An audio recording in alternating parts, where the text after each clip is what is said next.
32 stories up in the middle of Chicago, the wind was sharp enough to cut right through skin. That's where Hannah Brooks found herself, one late afternoon barefoot on the rooftop ledge of a skyscraper she worked in every day. She wasn't drunk. She wasn't hysterical. She was just tired. Tired of the debt collectors, tired of being invisible, tired of being a single mom who kept getting kicked down no matter how hard she fought. She stood there gripping the cold railing, whispering to herself, "I'm sorry, Lily," naming her 3-year-old daughter like a prayer, like a goodbye. And then a voice cut through the storm.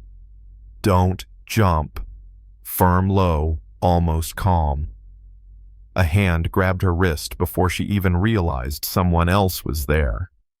She spun, heart racing, and stared into the face of a man she'd only seen on company magazines and glossy billboards, Daniel Cross, the CEO of Cross Dynamics, the tech empire that owned half the skyline. For a second, she thought maybe she was imagining him. Maybe her mind had finally snapped. But his grip was real, his eyes steady, not pitying, not panicked, just steady. She collapsed to the concrete, shaking, covering her face with both hands. "Why would you care? You don't even know me." Daniel crouched down beside her, giving her space but not leaving. "You're wrong. I've seen you. You don't miss days. You work until the lights go out.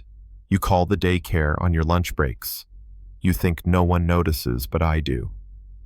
That night, for the first time in years, Hannah told someone her whole story. She told him how she'd once been the daughter of a wealthy banker in Boston, raised in silk dresses and chauffeured cars, until she fell for a charming musician named Ryan. Ryan promised her freedom, laughter, love that wasn't measured in money. She gave it all up: her father's mansion, her college tuition, her safety net. At first, she believed she'd made the right choice, but when she got pregnant, Ryan panicked. One morning, he was just gone. He left her with nothing but a note on the counter. She tried crawling back to her father, holding her newborn in her arms, but the old man looked at her like she was already dead. "You made your choice," he said, slamming the door. So she hustled, waitressing, cleaning offices at night, then finally landing a junior admin job at Cross Dynamics. It wasn't glamorous, but it had health insurance, and for a while that was enough. But then came the rent increase, the daycare threatening to kick Lily out, the supervisor who screamed at her for mistakes that weren't hers. That day she hadn't even eaten lunch. The weight of it all had crushed her until she ended up on that rooftop rail.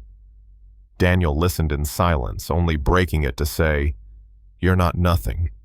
You didn't jump. That means something." The next morning, Hannah tried to slip back into the routine, head-down sunglasses, hiding the puffiness around her eyes. But late that afternoon, an email popped up. "Effective immediately, you'll report directly to the CEO's office as personal assistant." Her breath caught. Was it a cruel joke? She walked into his suite the next day, trembling, whispering, "This has to be a mistake." Daniel turned from the glass wall overlooking the city. "It's not. I want you here. Not because I feel sorry for you, because you've already been doing the work of 3 people without recognition, because you deserve more." For the first time, Hannah didn't feel like a charity case. She felt seen. Her salary went up. Her hours allowed her to pick up Lily on time, and slowly hope crept back into her apartment. But life has a way of dragging ghosts out of the shadows. One evening, as she carried groceries up the cracked steps of her building, a familiar voice called Hannah. Ryan stood there leaning against the railing like he'd never left. Same lazy grin, same careless eyes. She froze, clutching the bag tighter. "What do you want? I heard you're doing well now. Thought maybe we could talk. Maybe see Lily." Her laugh came sharp, cold. "See her? You abandoned us when I was 6 months pregnant. You stole my savings. You left me homeless. You don't get to come back and play father now." Ryan shifted, shame flickering across his face. I panicked. Okay, I wasn't ready. But I've changed. No, she snapped.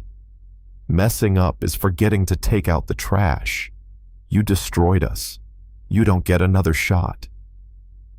That night watching Lily sleep, Hannah whispered, You'll never need him.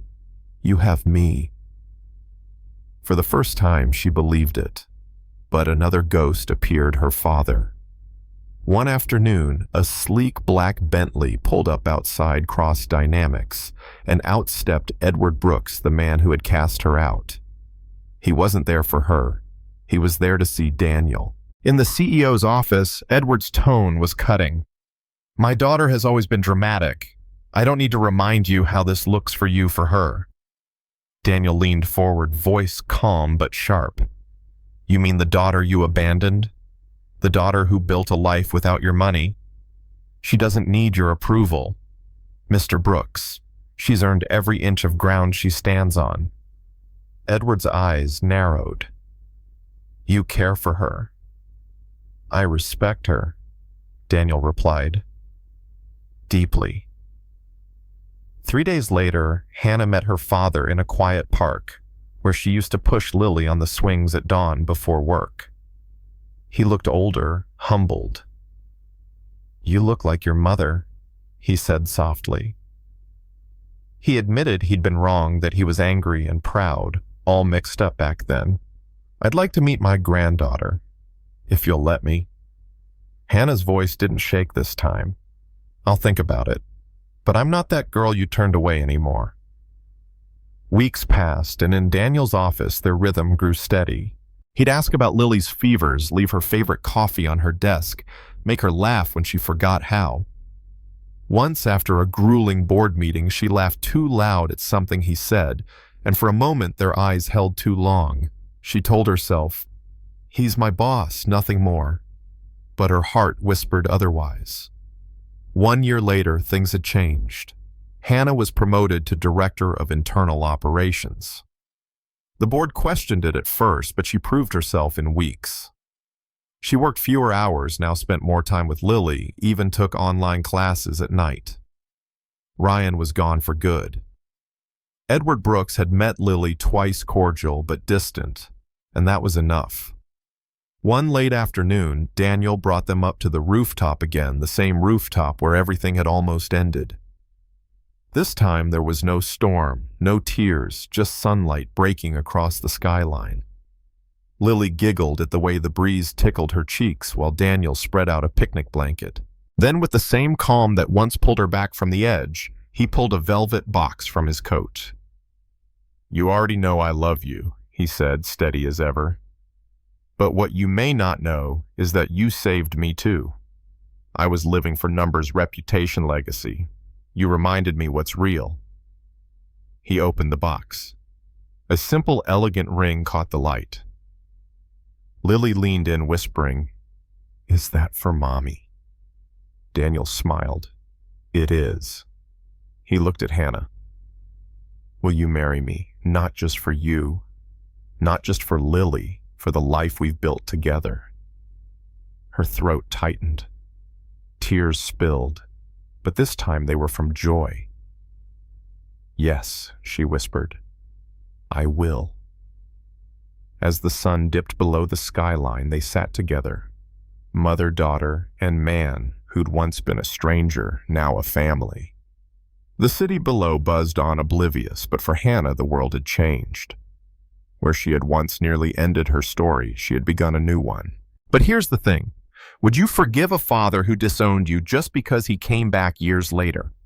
Would you let him into your child's life, or would you close that door forever? Tell me what you think in the comments. Don't forget to like this video, subscribe for more stories like this, and share it with someone who might need to hear it today.